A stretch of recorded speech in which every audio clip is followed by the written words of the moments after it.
What's up gang? Alright, hari ni hari cuti sebenar, cuti Malaysia ni. This is my first vlog. First time nak buat vlog. Macam rasa awkward sikit. Tapi boleh lah. Hari ni kita nak pergi saja je, nak pergi street art kat Bukit Bintang tu. Baru tahu ada kat situ ada street art kat Jalan Alor. Kita nak pergi.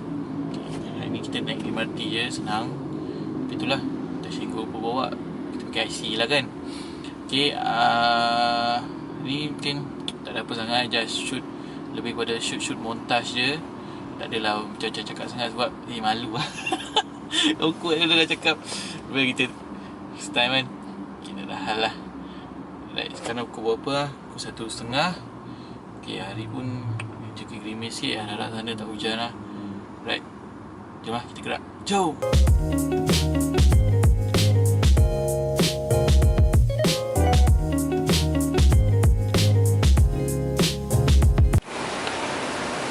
Hujan kan. Kita tunggu nanti hujan dulu lah.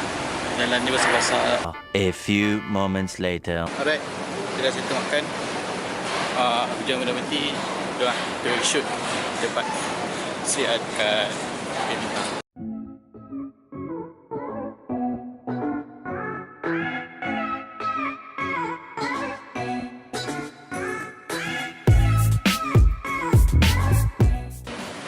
Yang nombor 2 je lah, nombor 2. Pokoknya dia sambung sampai sana. Ingat kat sini je. Right, kita pergi sana. Lintas sebelah sana lah. Right, jom. Yang straight tu depan sana. Kita kena lintas jalan dulu. Kita kena tarik. Kita keluar. Kenapa aku first time datang sini? Tak tahu sangat. Tapi sini macam tak ramai orang, rasa sebelah sana ramai orang lah. Tengok weh, dia punya tangki air. Kritis ya dia buat. Apa dulu. Nice.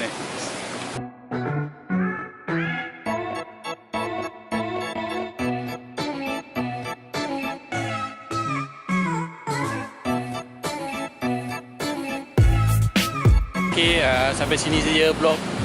Rasa vlog ni dalam 5 minit, 3 minit je kot. Sebab tak tahu nak cakap apa. Okay, kita try. Okay lah. Okay, kita akan pergi mana lagi, kita akan buat vlog lagi. Okay, video ni dalam 2-3 minit je, tak panjang. Okay, boleh lah. Sikit-sikit. Okay, naik MRT. Sampai petang, pukul 4 lebih lah. Okay. Gerak dulu. Bye.